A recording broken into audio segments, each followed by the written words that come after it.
Good afternoon, Fargo City Commissioner Tony Gehrig with you. How I voted for the October 19th, 2020 Fargo City Commission meeting on Facebook Live on the website. Two issues in this one. This was kind of an interesting meeting. Kind of wonky issues, but it gets in depth and it's pretty interesting stuff. I'll try to be quick. The Matt Bus Authority. So authority is a legal term, like the diversion authority or the dome authority. If you're an authority, you have the ability to levy taxes. Like a city, like a park board, like a school board, you're able to levy a tax, collect the fees, and spend the money. With a MAP bus authority, that would span more than just Fargo. That would span into Moorhead, Minnesota, which is a different state, and different communities around our city. It would be a metro-run authority with taxing authority. That means that a entity that is made up of people not even in your state, not in your city, let alone not your city, will be able to tax you and spend the dollars, and they're not elected necessarily. So it's an unelected board that's appointed, not even from our state, that's allowed to tax you and then spend the dollars how they see fit. That's like a basic taxation without representation, right? That's what I would think. So I don't like the idea. I think it's a terrible idea. I voted no against it. It was a 4-1 vote. It's not happening yet. Our population in the metro has to reach a certain point before we're able to get that status.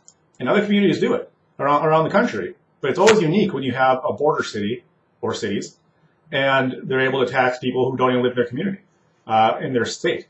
So terrible idea, bad. Let's not do that. But it's going to pass.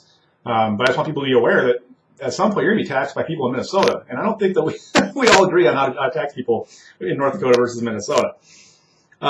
Parking in downtown Fargo. So we've spent tens of millions of dollars building these ridiculous ramps at your expense. Even if you've never been downtown before, and you live in Fargo, Bristol tax, you're paying for it.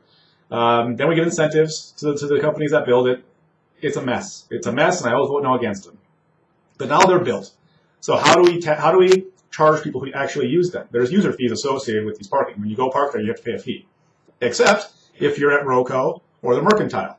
These are the ones that are the locations, it's kind of like Spicy Pie for the Mercantile, the old Goodyear location, and then the Roco is right there in the Roberts Alley that used to be there, or it still is there, I guess.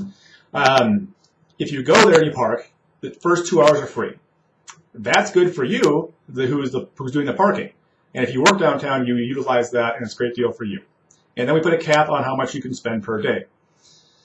Why is that a bad deal for you? Well, if we make it free for those two locations, but we don't for other ramps, one, they're going to use more because it's free, and that means it pulls money away, revenue, a user fee for, say, the ramp on Main Avenue. Two, you're footing the bill. There's still a cost associated with those ramps. Those ramps lose hundreds of thousands of dollars every single year. We don't make enough money to run those ramps. So what happens? We tax you. And if we don't make enough money, someone has to pay the bill. You do. Whether you use them or not, you're paying the bill out of that fund. So if we don't charge people using it, we'll just charge everybody else for using it. So good for you. You get 2 hours free parking. But that means my grandma who never goes downtown is paying the bill. And that shouldn't be the case. If it's a user fee, it's a user fee. So Arlette Preston and myself made the motion to treat that ramp like every other ramp and charge a fee, $1.50 an hour, whatever it is. It's not a lot of money. It's some money. But if we put all those spaces, those hundreds of thousands of spaces, in 100,000 spaces maybe, but we're losing $1 an hour for all those times, then you're going to have a huge shortfall. And then someone has to pay the bill, and that's you. So treat it to everybody else. So that failed. Arlette and I didn't get the vote. I think Dave put forward the idea of allowing the free parking for 2 hours, and then the cap on the fee, and that passed 3-2 with Arlette and I voting against it. So pretty interesting debate. I understand why people want it free, but just realize, everybody, that the money comes from somewhere. These things cost money. And if the money doesn't come from the user fee, but from the people actually using it, it comes from you, because it's a taxpayer-owned entity. So there you go. There you have it. That was the October 19th Fargo City Commission meeting. If you have questions about this or anything else, give me a call, text, email, Facebook, Twitter, Parler, And please keep watching how we're spending your tax dollars. Thank you.